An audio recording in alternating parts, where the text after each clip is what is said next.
बिस्मिल्लाहिर्रहमानिर्रहीम। अस्सलाम वालेकुम नाज़रीन। व्यूज़ टाइम प्रोग्राम भलिका रहो ऐं जो मेज़बान अली वकास जो नाज़रीन वज़ीर आज़म शहबाज शरीफ़ जी सदारत वफ़ाक़ी काबीना इजलास थियो आहे। उन इजलास में पाकिस्तान चाइना ML1 उन जी फिनांसिंग मुआदे जी मंज़ूरी ॾिनी वई आहे। वज़ीर आज़म शहबाज शरीफ़ तरफ़ां उन ते ML1 मेन लाइन 1 विछाइण वारे मनसूबे जी मंज़ूरी ॾिनी वई आहे। उन ते अमल दरामद जो फ़ैसिलो कयो वियो आहे। इन मनसूबे जी जेका लागत आहे उहा 6 अरब 80 करोड़ डॉलर्स जेका आहे ॿुधाई वई आहे ऐं रेलवे निज़ाम खे जदीद बणायो वेंदो। इन सां कराची खां वठी पेशावर ताईं इहा रेलवे लाइन आहे उनखे विछायो वेंदो। हिकिड़ो मामिलो नाज़रीन सां वटि इहो आहे। ॿियो मामिलो नाज़रीन सां वटि इहो आहे त सिंध जी साहेली पट्टी में सामूंडी तूफ़ान जो खतरो ॿुधायो वियो आहे। मौसमियात खाते तरफ़ां मौसमियात जे DG साहिबज़दा ख़ान हिननि चयो आहे त सिंध जी सामूंडी जेका साहेली पट्टी आहे उते सामूंडी तूफ़ान जो ख़तरो आहे ऐं ईंदड़ कुझु कलाकनि में इहो जेको डीप डिप्रेशन आहे उहो हिकिड़ो साइक्लोन जी शक्ल अख़्तियार करे वेंदो हलियो, जंहिं सबबु सिंध जी जेकी साहेली पट्टी आहे उनमें तेज़ हवाउनि सां गॾु ऐं तेज़ बरसातूं पइजी सघजनि थियूं। इन मामले ते पंहिंजे पैनल सां ॻाल्हि ॿोल कंदासीं। पैनल में जिन मूंखे जॉइन कयो आहे उन्हनि जो मां तारुफ़ करायां। अॻूणा सफ़ारतकार आहिनि डॉक्टर जमील अहमद ख़ान साहब, सीनियर तज़निगार आहिनि प्रोफेसर इनाम भट्टी साहब, माशी माहिर आहिनि प्रोफेसर रफ़ीक अहमद चांडियो साहब ऐं सीनियर तज़निगार आहिनि नज़ीर इस्तिगारी साहब असांखे पैनल में जॉइन कयो आहे। डॉक्टर जमील अहमद ख़ान साहब, प्रोग्राम शुरूआत तव्हां कंदा सर। वफ़ाक़ी काबीना जो इजलास थियो आहे जंहिंमें पाकिस्तान चाइना मेन लाइन 1 जेको मनसूबो हुयो CPEC जे अंडर में मनसूबो जेको इहो हले पियो वेठो उन जी फिनांसिंग जी मुआदे जी अॼु मंज़ूर ॾेई छॾी आहे वज़ीर आज़म तरफ़ां। सर छा कमेंट कंदा तव्हां इन ते? न इहो त हिसो आहे न जेको CPEC वारो सिलसिलो हुयो जंहिंमें असां पंहिंजे लाइ कमिट कयो होसीं M1 जो त इहो ML1 मोटरवे जेका आहे 155 किलोमीटर जी आहे इहा ऐं लागत तव्हां ॿुधाए छॾी आहे 6 अरब ऐं जेके करोड़ आहिनि उहे ऑलरेडी उहे डिसाइडेड हो, पर उनजी वधीक को न पिया मिलनि उनखे सैंक्शन वग़ैरह अप्रूवल उन्हनि जी, त हुननि हाणे कैबिनेट मां इनखे इंडोर्स कराए वरितो आहे। त त हाणे ॾिसो इंफ्रास्ट्रक्चर असां ठाहियूं था पिया, सुठी ॻाल्हि आहे। इन इंफ्रास्ट्रक्चर जो यानी रोड नेटवर्क जो फ़ाइदो पवंदो, पर फ़िलहालु जेके असांजे महांगाई हाणे चऊं ठीकु आहे थोरी घणी हुकुम चवे थी पई कम घटि थी आहे, असां बि मञूं था पिया थोरो फ़र्क़ु पियो आहे, पर सेंसिटिव प्राइस इंडेक्स में पर कहिड़ी आइटम्स आहिनि जेके ग़रीब माण्हुनि खे एतिरो फ़र्क़ु न पियो आहे उन्हनि में, ख़ासि तौर ते फूड आइटम्स में। त बहरहाल उन ते पोइ था अचूं, टॉपिक खां जुदा थी वेंदी ॻाल्हि, पर इहा हक़ीक़त आहे त असांखे इन मामले में पैसा पंहिंजी तरफ़ां बि करणा आहिनि। उन्हनि जेके पैसा असांखे ॾियणा हुआ ॾेई छॾिया। असां जंहिं मामले में उन्हनि सां एग्रीमेंट थियल आहे असांजो M1 ते उहो उन मुताबिक़ असां कैबिनेट जो अॼु अप्रूवल ॾेई छॾियो आहे। हाणे सुवाल इहो पैदा थिए थो पियो त लॉन्ग रन में तमामु सुठी ॻाल्हि आहे, CPEC हिकिड़ी गेम चेंजर उहो चवंदा आहिनि, पर जेसीं ताईं गेम चेंजर इहो वञी असांजे माण्हुनि खे ग़रीब माण्हुनि खे चेंज कंदी यानी उन्हनि खे बहितरी आणंदी उन में टाइम लॻी वेंदो। माण्हू असांखे बिल्कुलु आसिरो ईअं न कजे त मां ठीकु आहे हिन साल बहितरी थी पवंदी या मथे साल बहितरी थी पवंदी।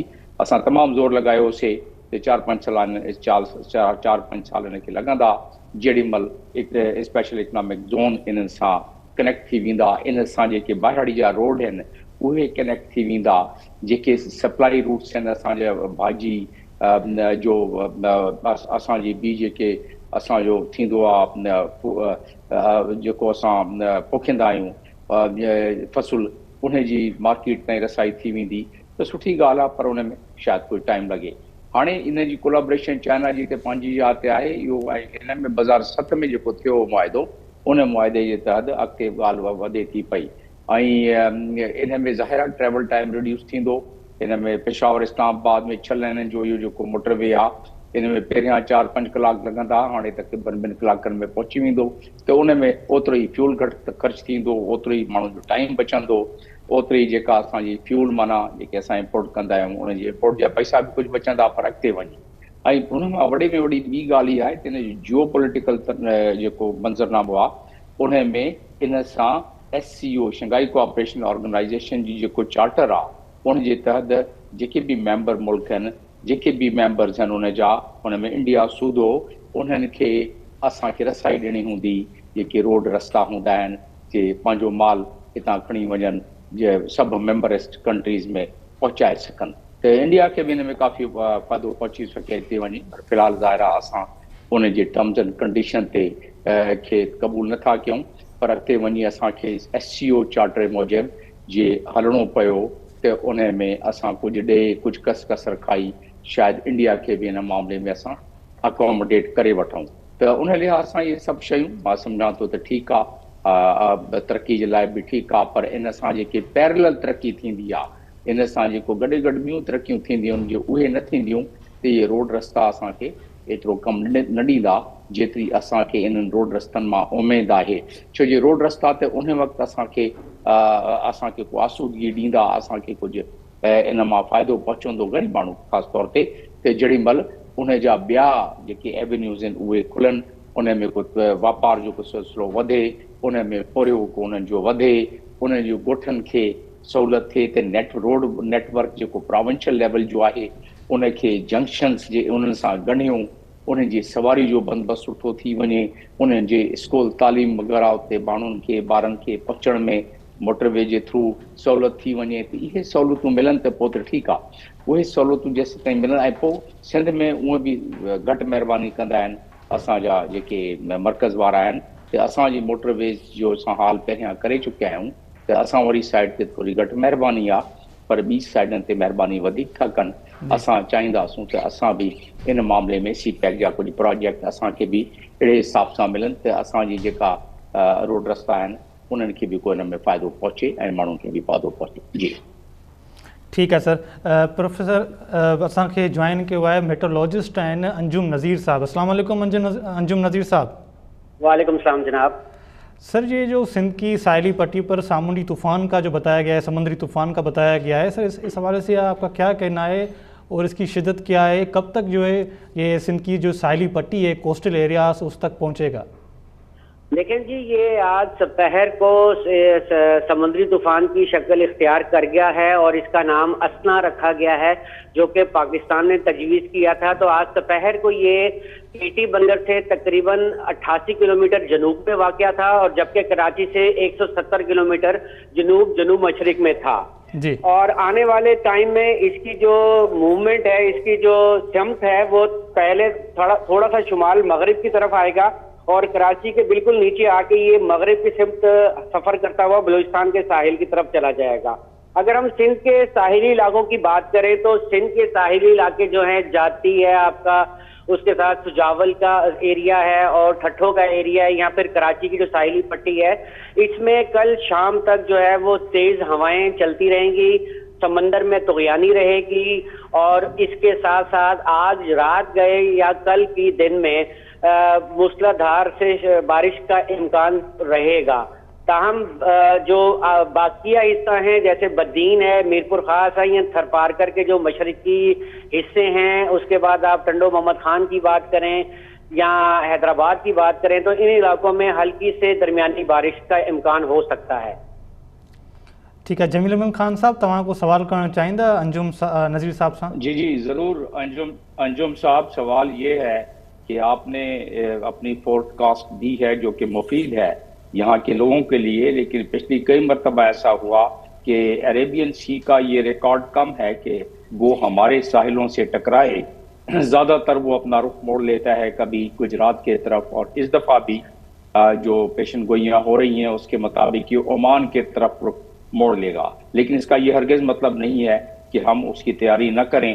तो पहली बात तो ये है कि इस पे थोड़ी रोशनी डालना है। दूसरी बात यह है कि क्या आपसे सिंध के PD जो प्रोविंशियल डिजास्टर मैनेजमेंट अथॉरिटी ने इस मामले में कोई राब्ता किया है, आपसे कुछ मशवरे वगैरह लिए हैं, ताकि हम उन गरीब लोगों को जो कि केटी बंदर से लेके जाती वगैरह सारा वो पूरा बदीन और ऊपर का सारा इलाका वहाँ के लोगों को बचाएं।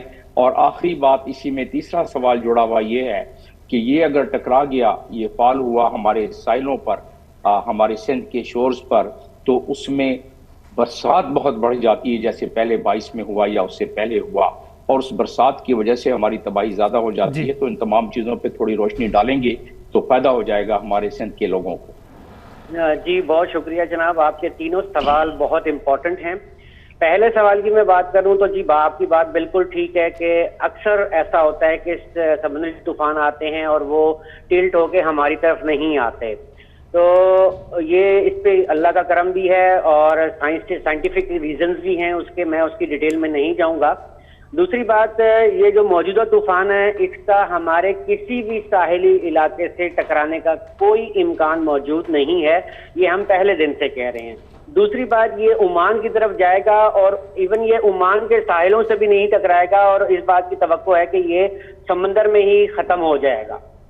दूसरी बात आपने की पीडीएमए का हमारे साथ क्या कांटेक्ट है, तो जी पीडीएमए हमारे साथ आप इसको कहते हैं ना 24/7 24 क्लॉक जो है वो हमारे साथ जो है वो कांटेक्ट में रहते हैं। इसमें कोई टाइम लिमिट नहीं है, हम घर में हों या कहीं पर भी हों उनके साथ हमारा ताल्लुक बिल्कुल रहता है और बहुत स्ट्रांग ताल्लुक है पीडीएमए सिंध के साथ हमारा। हम जो एडवाइजरी उनको देते हैं वो उसको मनोअन उस पर अमल करते हैं और उसके जो है वो असरात मुफीद रह रहे हैं सिंध के आवाम के लिए। इसकी मैं एग्जांपल आपको दूंगा कि 2023 में जब समुद्री तूफान बिपरजॉय आ रहा था तो उसमें सोशल मीडिया पे बहुत ज्यादा शोर मच गया था कि जी ये सिंध को हिट करेगा, फलानी जगह हिट करेगा, जबकि महकमा मौसमियात ने इसको टकराने से 48 घंटे पहले बता दिया था कि इसका रुख इंडियन गुजरात की तरफ हो जाएगा। तो जो हमने यानी कि जो मालूमात पीडीएमए सिंध को दी उन्होंने उस पर मनोअन अमल किया और हमने उनको ये कहा था कि इसका इम्पैक्ट हमारे कुछ इलाकों पर आ सकता है और उन्होंने उसी तरह उस पर अमल किया। और अनफॉर्चुनेटली हमें ये बात हमने पहले भी बता दी थी कि थरपारकर में जाके इसका ज्यादा इम्पैक्ट होगा, ज्यादा बरसात होगी। तो थरपारकर में थोड़ा सा हमें इशू हुआ था कि वहां के लोगों को प्रॉपरली इस बात की गाइडेंस नहीं दी गई थी कि क्या होगा। लोग जब ये समझते हैं कि जब समुद्री तूफान जो है वो साहिल से टकरा जाएगा तो उसके बाद उसके इम्कान खत्म हो जाते हैं। तो यहाँ पर मैं लोगों की आगाही के लिए भी ये बात करूंगा और पीडीएमए भी इस बात को जानती है और वो उस पर अमल करते हैं कि जब तक हम महकमा मौसमियात वाले उसकी एडवाइजरी खत्म ना कर दें उस वक्त तक उसका खतरा जो है इलाकों में मंडलाता रहता है। ये जरूरी नहीं है कि कोई भी तूफान जब साहिल से टकरा जाएगा तो वो खत्म हो जाएगा, वो उसकी शिद्दत होती है, वो आगे तक हवा के कम दबाव तक रहते हुए बहुत अंदर खुश्की में जाकर भी जो है वो बहुत ज्यादा बरसात और तेज हवाएं देता है। जी ठीक है अंजुम नजरी साहब। सर हमारे साथ सीनियर पैनलिस्ट मौजूद हैं हमारे प्रोफेसर हो गई थी। जी जी जी जमील साहब। अंजुम साहब 2010 में का रिकॉर्ड कोई अच्छा तो नहीं है, जब ऐसी पेशन गोई हुई थी तो बरसातें बड़ी बढ़ गई थी डिप्रेशन की वजह से और जो समुद्र में टेम्परेचर बदस्तूर बढ़ रहा है उसकी वजह से, और सिंध में फिर हमें बड़ी तबाही नजर आई थी और उसका तो पूरा रिकॉर्ड है, वो दूसरा टॉपिक हो जाता है। लेकिन इस पर भी थोड़ी रोशनी डाल देंगे तो हमें अंदाजा हो जाएगा कि बरसात हमारे पास इस दफा 2010 के मुकाबले में या उससे मिलते जुलते हालात में कम होंगे, ज्यादा होंगे, क्योंकि आपने कंपेयर तो किया है अपने पेशन गोई में, मैंने पढ़ा है, जिसमें कि काफी परसेंटेज ज्यादा बरसात इस दफा जुलाई अगस्त में हुई है और सितंबर की भी फोरकास्ट पहले एक हफ्ते की कोई अच्छी नहीं आ रही है, जिसमें दिया हुआ है कि जैसे 2022 में बलूचिस्तान सिंध में 475% रेनफॉल जो है पिछले मुकाबलों में ज्यादा हुआ था। तो इस दफा के बारे में कोई रोशनी डालें ताकि हमारे लोगों को फायदा हो।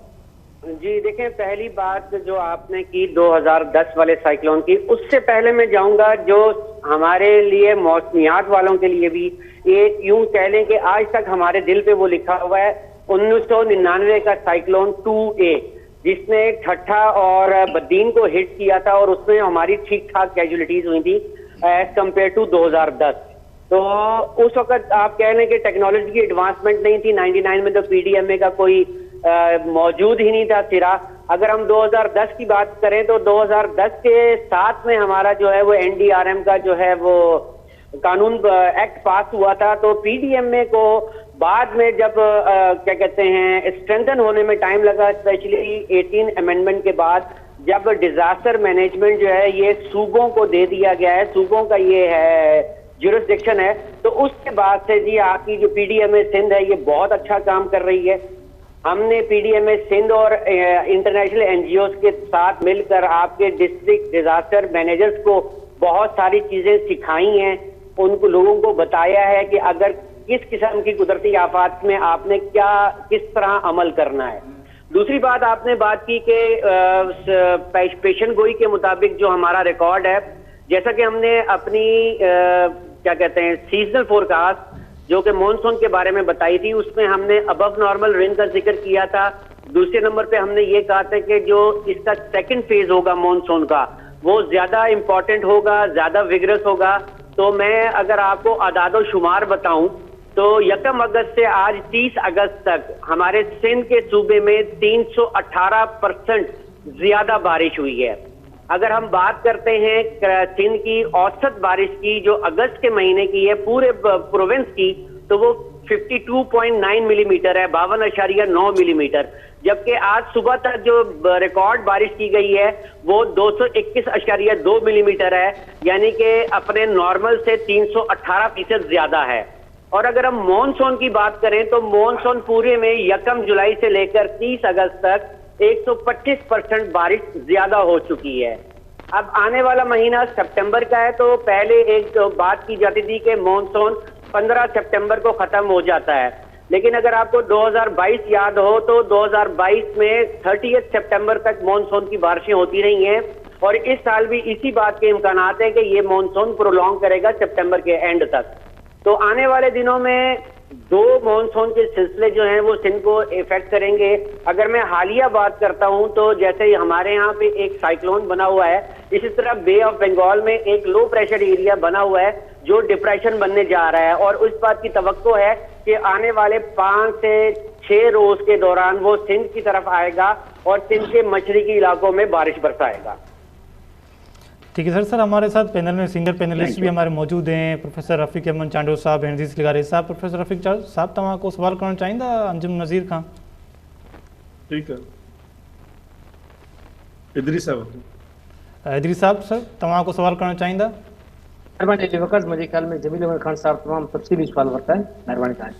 ठीक सर, अंजुम नज़ीर साहब थैंक यू सो मच, आपने हमें वक्त दिया, टाइम हमारे प्रोग्राम में आपने टाइम दिया हमें।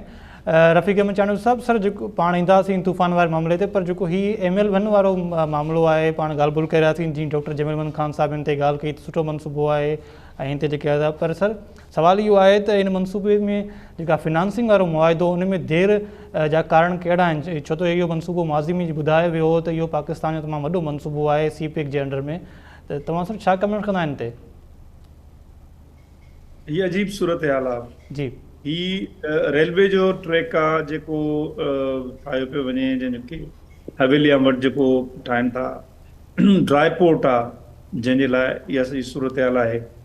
पर असांजी प्रायोरिटीज़ कीअं आहिनि, असां CPEC खे कीअं पिया ॾिसूं, असां CPEC खे किथां खां काॾे खणी वञणु पिया चाहियूं। मिसाल तौर ते जेको मोटरवे जो प्रोजेक्ट आहे उनजी जेका इम्पोर्टेंट कड़ी आहे उहा आहे सखर हैदराबाद मोटरवे, जंहिंजो कॉन्ट्रैक्ट टर्मिनेट कयो वियो। 300 खां 400 बिलियन जी जेका कास्ट आहे उनजी उहा लुड़ी वई आहे ऐं उनजी जेका आहे सा वायबिलिटी गैप फाइनेंसिंग जा 300 बिलियन अञा ॿिया खपनि, यानी इहो प्रोजेक्ट 700 बिलियन रुपीज़ ताईं जो थी वेंदो, पर उनजो कॉन्ट्रैक्ट कैंसिल कयो वियो आहे। हाणे जेकर उहो कॉन्ट्रैक्ट कैंसिल कयो वियो आहे, उहो प्रोजेक्ट अञा ताईं कंहिं बि शेप में न पियो अचे ऐं वरी तव्हां वञी साॻियो लोन वठी आया आहियो उन्हनि खां चाइनीज़ खां, उहा असां ही प्रोजेक्ट कंदासीं। प्रॉब्लम इहो आहे त इंफ्रास्ट्रक्चर जा जेके प्रोजेक्ट्स आहिनि, मां एज़ अ प्रोफेशनल इकनॉमिस्ट अगरि सम्झां थो, उहो ट्रांसलेट करे थो तव्हांजी जेका इकनॉमिक ग्रोथ आहे उन में फ्यूचर में। पर तव्हां जेकॾहिं हिकिड़ा प्रोजेक्ट छॾे उन्हनि जी जेका लोन्स आहिनि तव्हांजा, उहे तव्हां ॾिसो जेके लोन्स तव्हां वठो था, तव्हां जेकॾहिं प्रोजेक्ट्स में लॻायो था त एक्सपेक्टेड इहो आहे त उन्हनि प्रोजेक्ट्स मां हिकिड़ी इनकम अचे थी, उहा इनकम अचे थी जंहिंसां उनजी पे बैक करण जी तव्हांजी कैपेसिटी डेवलप थिए थी। जेकर तव्हां उहो नथा कयो पिया, उन लोन खे उते छॾियो, वरी ॿियो खणो, वरी उनखे अधु ते ॿी गवर्नमेंट अचे उहा छॾे, वरी टियों शुरू थिए, त पोइ पाकिस्तान माना हलियो। ही माना बिल्कुलु सही आहे, इहो बिल्कुलु हलणु खपे। पर इन खां पहिरीं तव्हां जेका कंहिं बि सूरत हाल में जेको सखर मोटरवे प्लान आहे हैदराबाद वारो, उनखे कंप्लीट करणु घुरिजे। उनखे तव्हांजो कराची हैदराबाद वारो ठाहियो आहे, उहो तमामु जॾो मोटरवे आहे, टेक्निकली उनखे मोटरवे बि नथा चवनि, उहो एक्सप्रेस वे आहे। उहो जॾहिं तव्हांजी जेकॾहिं CPEC वारो जेको तव्हांजो कमु हले थो, उनजो जेको प्रेशर आहे जेको गुड्स जी ट्रांसपोर्टेशन जो, उहो तव्हां हींअर ई तव्हां सभई कयो था, 2-4 साल 5 साल खनि 6 साल थिया हूंदा। उनजी जेका हालत आहे उहा इहा आहे त तव्हां उन जेको फास्ट लेन आहे जिन कारूं हलंदियूं आहिनि उहो कंहिं हद ताईं बहितर आहे। 2 ॿियूं लेनूं 3 लेन रोड आहे। ॿिनि लेन्स ते मां 2 ॾींहं कराची खां हैदराबाद आयुसि पे, बारिश पवण जे करे जेके हुनजा ट्रैक्स आहिनि 2 उन्हनि ते जिन ते ट्रक्स हलंदियूं आहिनि उहे बिल्कुलु हेठि उन करे हुन में लाॻीतो इहे ॼण जेके आहिनि से पाणी बीठल हुजे उन्हनि ते, तव्हां गाॾी न पिया हलाए सघो, तव्हां क्रॉस ओवर नथा करे सघो पिया। त तव्हां इन क़िस्म जो रद्दी कमु कयो। तव्हां रोड ठाहिया आहिनि उते जेके इस्लामाबाद पेशावर, इस्लामाबाद लाहौर जेके सेक्टर तव्हांजा घणी ट्रैफिक कोन था खणनि पिया, वॾे ट्रैफिक सेक्शन तव्हांजो हेॾे आहे, हाणे उहो सेक्शन छुटो, उहो हिकिड़ो बि तव्हां ख़राबु कयो। प्रॉब्लम छा आहे? प्रॉब्लम इहो आहे त सिंध में इंफ्रास्ट्रक्चर ते ख़र्चु न आहे करिणो। इंफ्रास्ट्रक्चर ख़र्चु उहो ई करिणो आहे जिते जेको बि पंजाब खे मुस्तक़बिल में फ़ाइदो थिए। इन पॉलिसी जो पाकिस्तान खे बुरो नुक़सानु थी रहियो आहे। को बि इकनॉमिस्ट, को बि इंडिपेंडेंट इकनॉमिस्ट, को बि इंडिपेंडेंट पॉलिटिकल एनालिस्ट अहिड़े क़िस्म जे प्लान्स खे अप्रूव नथो करे सघे। तव्हां हिकिड़ी साइड ते ई वञो। तव्हांखे ख़बर आहे त जेको अंग्रेज़नि कयो हो न, उन्हनि छा कयो?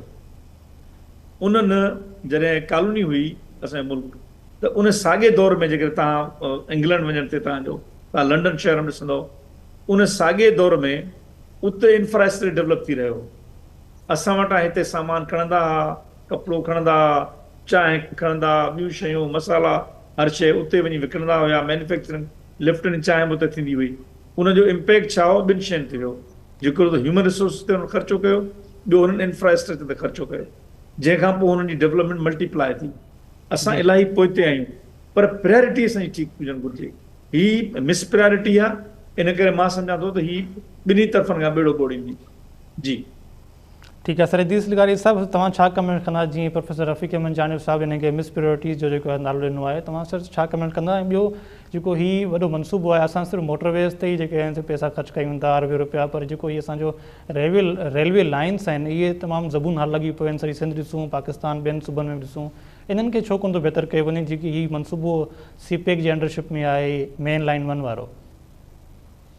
अली वकास नरवानी, मुंहिंजे ख्याल में तो हीउ जेको सीपेक जे हवाले सां हिनखे जेको ML1 जेको आहे उनखे सफ़ा गेम चेंजर चयो वियो। ऐं हक़ीक़त में बि ईअं आहे, जेकॾहिं उनते कमु शुरू थी विया ऐं जेको कमु शुरू थियणो हुयो 2014 में शुरू थियणो हुयो ऐं उहो ख़ैर 6 साल गुज़रण खां पोइ 2024 ताईं बि शुरू थी वियो आहे। इन जा 2-3 ॾिसो तमामु जेको ML1 जा प्रोजेक्ट जेको आहे उन जा 2-3 पासा। हिकु त जी लागत जेका आहे तव्हां ई ॿुधायो त 6 अरब जेको $80 करोड़ आहे। त पहिरीं त 9 अरब जेका सा $20 करोड़ हुई, पर पोइ उनखां घटि करे करे हाणे फाइनल इहा कई अथनि। हाणे ॾिसो इहो रूट जेको आहे कराची माना कासिम पोर्ट खां ऐं कराची पोर्ट खां वेंदे पिशावर ताईं तक़रीबन 1296 किलोमीटर आहे। ऐं उनखां पोइ वरी पिशावर खां अॻिते 400 किलोमीटर थिया, तक़रीबन 1726 किलोमीटर आहे। इन ते 2-3 कम तमामु करणा आहिनि। हिकु त इन जी जेका स्पीड जेका आहे, ज़ाहिर असां वटि जेको रेलवे जो सिस्टम आहे उहो तक़रीबन को 100 साल पुराणो आहे। ऐं असां वटि जेका ट्रेन हले थी अमूमन जेका आहे उन मुख़्तलिफ़ मसइला ॿिया टे आहिनि, पर 100 जेको किलोमीटर पर हर कलाक जे हिसाब सां हले थी। ऐं ईअं असां अंदाज़ो कयूं त कराची खां ट्रेन निकिरे ऐं पिशावर में पहुचे त उहा वठंदी 24 कलाक। पोइ उन ट्रैक खे फास्ट करण लाइ जेको इन्हनि स्पीड जेका लिमिट जेका आंदी आहे उहा 140 किलोमीटर खां 160 किलोमीटर ताईं, यानी जेको सफ़र 24 कलाकनि में थियणो हूंदो उहो 10 कलाकनि में थी वेंदो ऐं उन मां टाइम वॾो बचंदो ऐं ट्रेन तमामु तेज़ मिलंदी। ऐं वज़न खणण जी जेका पोज़ीशन आहे जेका आहे उहा 22 टन खां वेंदी 25 टन ताईं वधाई वई आहे। ऐं उन में पोइ वरी ॿिया बि इलाही शयूं आहिनि, पर माना उन सां गॾु हाणे असुल में थियो छा आहे त असां वटि हिकु त उन जी जेका अमाउंट पैसा जेके आहिनि तमामु घणा आहिनि। ऐं ॿियो वरी जेको असांजो मुख़्तलिफ़ हुकूमत ख़ासि तौर ते PTI ऐं नवाज़ लीग जो पंहिंजे पाण में जेको जहिड़ो आहे त नवाज़ लीग जो ख़्यालु इहो आहे त गुज़िरियल 3 साल जेका पोणा 4 साल हुकूमत PTI जी हुई तंहिं उनखे शौरी तौर ते डिले कयो ऐं उहा न पई चाहे त कोई सीपेक प्रोजेक्ट जेको कंप्लीट थी ऐं नवाज़ लीग ते या नवाज़ लीग जी हुकूमत ते वञे त उन में रुकावट विधाए प्रॉब्लम थिया आहे। ॿिए पासे हीअ हुकूमत थोरे तारीक़ साहिब जी गुज़िरियल हुकूमत उन्हनि जो जेको सभ खां वॾो आहे त हिन ते IMF खे जेको आहे उन्हनि खे बि जेके इंटरनली के ऑब्जेक्शन आहिनि, एतिराज़ आहिनि, ख़ुदि जेके ॿिया ताक़तूं जेके आलमी पावर्स आहिनि, ख़ासि तौर ते अमेरिका ऐं ॿिया जेके आहिनि उहे त नथा चाहिनि त जेको इहो प्रोजेक्ट कंप्लीट थिए। हाणे असुल में हीउ प्रोजेक्ट तमामु वॾो आहे ऐं इन जी अमाउंट बि असां ॿुधाईसीं त आहे जेका उहा बि ॾेई आहे। हाणे उहा त वाक़ई गेम चेंजर बि आहे, वॾो फ़ाइदो ॾींदड़ बि आहे, ख़ासि तौर ते जेको कासिम पोर्ट कराची पोर्ट खां ऐं शयूं जल्दी पुॼनि, पोइ वरी असांजी जेको ट्रेड बि वधे तमामु तेज़ी सां। पर बदकिस्मती हीअ आहे जो असांजी जेका मुस्तक़िल मज़ाजी जेका आहे उहा किथे बि असांखे नज़र कोन थी अचे। हाणे जेको प्रोजेक्ट अॼु खां 10 साल अॻु शुरू थियणो हुयो ऐं हिन वक़्तु तक़रीबन मुकमल थियण ते हुजे हा, त हाणे बि जेकॾहिं उहो प्रोजेक्ट शुरू थिए ऐं सुभाणे ई शुरू थिए त उहो पंहिंजे मुकमल थियण में 6 खां 7 साल वठंदो ऐं 8 साल वठंदो। मतिलबु त इहो सुभाणे 24 में हिन वक़्तु शुरू थिए त 2031 ताईं 7 सालनि खां पोइ बि कंप्लीट थिए त इहा बि हिकिड़ी वॾी हासिलात हूंदी। तंहिंजे करे हीअ त हर लिहाज़ खां हिकु वॾो प्रोजेक्ट आहे। पर हिकिड़े पासे असांजी हुकूमत जी जेका आहे उहा पंहिंजूं जेके हिक ॿिए सां जेके मुखालिफ़तूं ऐं दुश्मनियूं हिकु उनजो विक्टिम थियो आहे। ॿियो वॾे खां वॾो इन जेको पैसो जेको ख़र्च आहे, त कर्ज़ मिलणु जेको आहे उहो पाकिस्तान खे खां बि लाइ नथो मिले। हींअर बि तव्हां ॾिसो त हुकूमत चयो त असां पंहिंजे ई जेको घरां ख़र्च करे जेको इनखे सखर ताईं जेको इनकी कयूं, पर उहो एॾो को सवलो न आहे। छाकाणि पाकिस्तान ॾिसो पिया तव्हां IMF सां रुॻो $1 अरब कर्ज़ वठण लाइ बि जेका असांखे केॾियूं एफर्ट्स करणी पवनि थियूं, त हिन खे शुरूआती स्टेज ते बि $1 अरब 20 करोड़ जी जेका ज़रूरत आहे जो शुरूआती कमु करे सघनि। तंहिंजे करे मुंहिंजे ख़्याल में वॾा चैलेंजिस जेके आहिनि उहे दरपेश आहिनि हिन हिकिड़े वॾे प्रोजेक्ट। ठीकु आहे सर। प्रोफेसर इनाम भट्टी साहब, सर जीअं ॿियनि पैनलिस्ट ॻाल्हि ॿोल कई त जेको हीउ मनसूबो आहे इहो हिनमहिल ताईं डिले जो शिकार आहे, सर तव्हां छा कमेंट कंदा जेको हीउ ML1 मनसूबो आहे पाकिस्तान चाइना अंडर CPEC जेको मनसूबो आहे हले पियो वेठो, इन जी वफ़ाक़ी काबीना फिनांसिंग मुआहिदे जी मंज़ूरी ॾेई छॾी आहे? महिरबानी अली वकास। पाकिस्तान में चाइना सां जॾहिं खां वठी करे ही CPEC जो शुरू थियो हुयो त उन्हनि ॾींहंनि में ई हिकिड़ो मेन लाइन 1 रेलवे ट्रैक जो मनसूबो जेको पहिरें फेज़ में पेशावर खां कराची ताईं उनखे खणी अचिणो ऐं उनखां पोइ पेशावर खां मथे उनखे काशगर ऐं सेंकियांग जेका उन चाइना जो एरिया आहे होॾे कनेक्ट करण जो हुयो। मूंखे जेतिरे क़दुरु यादि आहे त 2007-8 जे दौरान मुकमल सर्वे बि थी ऐं काफ़ी हदनि ते उन ट्रैक ते कमु बि शुरू थियो हो, जेको ख़ासि करे पंहिंजो कराची खां वठी पेशावर ताईं, जंहिं ते खुशहाल खान खटक ऐं मुंहिंजो रेलवे लाइन जेका वाया जामशोरो लाड़काना वेंदी उन ते उहो कमु बि थियो। पर अॻिते हली करे ख़बर इहा पई त मुकमल उहो मनसूबो जहिड़ो रुकिजी वियो ऐं डबल ट्रैक जी सॼी रिथाबंदी थियल हुई। उन वक़्त में रेलवे अख़्तियारनि ॿुधायो त इहो ई ट्रैक आहे जेको फास्टेस्ट यानी तेज़ तरीन जेको आहे सो हुनखे डबल लाइन करे ऐं बहितर करे सघिजे थो। आलमी तौर ते जेके शयूं तब्दील थींदियूं रहियूं जिन में पाकिस्तान जेको आहे सो पंहिंजो स्टैंड क़ाइमु न रखी सघियो ऐं जंहिंजे ई करे उहे CPEC जा उहे सभु मनसूबा जेके वॾा वॾा प्रोजेक्ट्स जिन खे पाकिस्तान गेम चेंजर ते सम्झो उहे जहिड़ो की सभु रुकिजी विया। त अॼु जे हालतुनि में बि जेकॾहिं मौजूदा हुकूमत इहो फ़ैसिलो करे थी त उहो उनखे का नई ॻाल्हि कोन्हे, उहो साॻियो पुराणो उनजो वर्जाउ हूंदो। पर असल ॻाल्हि इहा आहे त वाक़ई इन ते उन्हनि जी एतिरी नियत ऐं एतिरी जेका आहे सा उहा एफर्ट्स बि हूंदी जो उन मुआदे खे अॻिते वठी वञी पूरो करे सघनि या सिर्फ़ु ॻाल्हियूं ई हूंदियूं। छाकाणि त जंहिं क़िस्म जो मनसूबो आहे उन में सवाइ चाइना जी इन्वेस्टमेंट जे पाकिस्तान त मां नथो सम्झां जो हुन ते पंहिंजी का इन्वेस्टमेंट करे ऐं उन प्रोजेक्ट खे अॻिते हलाए सघे। उनखां पोइ जेको मौजूदा हालतुनि में जेकॾहिं उहो साॻियो ई ट्रैक आहे उहो त उनजी जेकॾहिं हींअर प्रेज़ेंट सिचुएशन ॾिसबी त 2010 खां पोइ ऐं ख़ासि करे 2022 खां पोइ जेका सूरत हाल थी आहे पाणी ऐं ॿोॾियुनि जी एरिया में, त हींअर त इहो ट्रैक मुकमिल तौर ते जहिड़ो की बंदि लॻो पियो आहे। ख़ासि करे जितां कराची खां वठी लाड़काने ताईं जेका लाइन आहे उहा हींअर कंहिं किस्म काफ़ी हदनि ते जहिड़ो पूरे जी पूरी टुटी पई आहे। त इहे सभु शयूं जेके आहिनि पाकिस्तान खे पंहिंजे मुल्की मईशत हुनजे मुस्तक़बिल जे हिसाब सां जेके बि मुआदा करणा आहिनि उनखे इंटरनेशनल सिनारियो में त ॾिसणु ज़रूरु घुरिजे, पर उन सां गॾोगॾु इहो यकीनन ॾिसणु घुरिजे त पाकिस्तान जा मुफ़ाद छा में आहिनि। हिन वक़्तु बि पाकिस्तान जे अंदरि जेका अंदरूनी हर जॻह जेका नज़र ईंदी आहे हिकिड़ी धुर जेका आहे उहा टुवर्ड्स चाइना वधीक सॉफ्ट कार्नर थी रखे, हिकिड़ी धुर जेका आहे असां टुवर्ड्स अमेरिका वधीक जेको आहे सो सॉफ्ट कार्नर थी रखे। हिकिड़नि खे लॻे थो त चाइना सां मुकमिल तरह सां हर मंसूबे में वञण सां पाकिस्तान हिकिड़ो गेम चेंजर थींदो खिते में। ॿिए पासे हिकिड़नि खे इहे ख़दशा आहिनि त जेकॾहिं पाकिस्तान अमेरिका सां मुंहुं मोड़े ऐं मौजूदा वक़्त में चाइना सां गॾु बीहे थो त हुनजी सालमियत ख़तरे में पइजी सघे थी।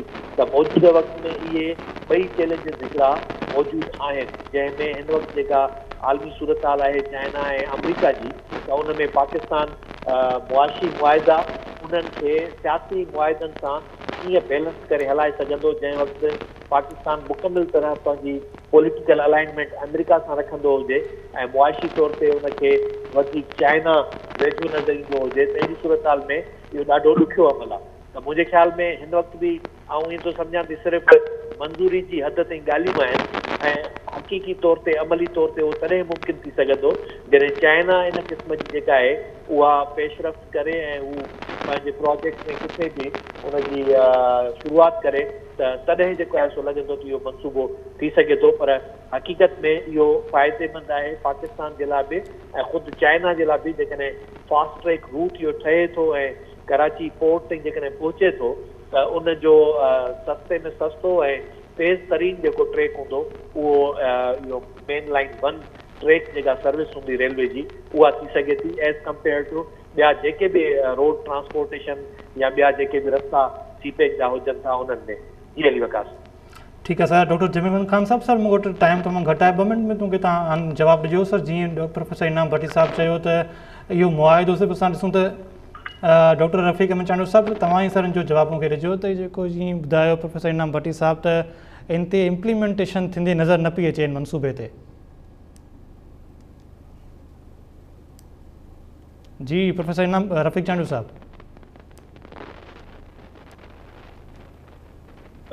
जी अदा मां सम्झां थो त ॻाल्हि इहा आहे त हिन में हिकिड़ो ॿियो प्रॉब्लम इहो आहे त इहो सॼो जेको आहे सो या रेलवे लाइन इंफ्रास्ट्रक्चर ताईं त ठीकु आहे जी, पर इहो कैटर करे थो जेको माना ड्राई पोर्ट्स आहिनि उन्हनि खे, ऐं ड्राई पोर्ट्स हिकिड़ो ख़ुदि वॾो हिकिड़ो प्रॉब्लम आहे। असां सिंध जे माण्हुनि खे इन ते तमामु घणो एतिराज़ रहियो आहे, इन करे उहा जेका टैक्स जी इंसिडेंस आहे उहा खजी वञे थी। ड्राई पोर्ट छा जो जेकॾहिं तव्हां वटि हिते पोर्ट जेको आहे असल में उते इहा सॼी जेका क्लियरिंग फॉरवर्डिंग थिए थी उहा हिते थिए थी। जीअं टैक्सेशन उहा सिंध जी आहे उहा खणी वञी तव्हां हवेलीअ में कयो या ॿिए हंधि कयो, हिकिड़ो वॾो प्रॉब्लम हुन में इहो आहे। इन करे इहो रेलवे ट्रैक उन लाइ यूज़ पियो थिए। हिकिड़ो एतिराज़ इहो आहे जेको असांखे हुजणु घुरिजे, छो त जेको NFC अवार्ड खां वठी उहे ताईं जेको एतिराज़ आहे इहो आहे त भई माल अचे कराची बंदरगाह ते, पर कराची बंदरगाह खणी वञी तव्हां चओ इहो हितां खां न इन कस्टम वञी थींदी उते ड्राई पोर्ट ते। इहो ड्राई पोर्ट वारो ड्रामो जेको फैसलाबाद में ॿाहिरि हुन आहे हिकिड़ो इहो आहे। ॿियो हुनजी फाइनेंसिंग जो मसइलो जेको आहे उहो तव्हां जॾहिं उनखे कयो था त पोइ हिन मतिलबु आहे त मोटरवे वारो मनसूबो ख़तमु थी वेंदो। सो इन नट शेल सिंध में जेका इन्वेस्टमेंट अचे थी उहा कोन पई अचे। इन्वेस्टमेंट सॼी पंजाब जो जेको इंफ्रास्ट्रक्चर आहे उनखे डेवलप करण लाइ अचे पई। इहा जेका आहे सा मिसमैच आहे ऐं इहा जेका त बराबरी वारे उन हिसाब में कान्हे का। इन करे मां उन ते सख़्तु क़िस्म जो रद्दमल थो ॾियां त इहे इन क़िस्म जा पीपल्स पार्टी खे हिन ते एतिराज़ करणु घुरिजे ऐं पीपल्स पार्टी खे उन्हनि सां ॻाल्हाइणु घुरिजे। पहिरीं हुनजा जेके पैसा आहिनि उहे कढो न, तव्हां छो नथा पिया कढो जेके इन से सखर हैदराबाद मोटरवे जा। जी ठीक sir, thank you so much professor Rafiq Ahmed Chandu साहब, thank you professor Inam Bhatti साहब, thank you doctor Jameel Khan साहब एंड थैंक यू अजीज़ साहब, तव्हांजी वॾी महिरबानी। नाज़रीन तव्हां असांजे पैनलिस्ट जी ॻाल्हि ॿोल ॿुधी ईंदड़ प्रोग्राम ताईं इजाज़त ॾींदा।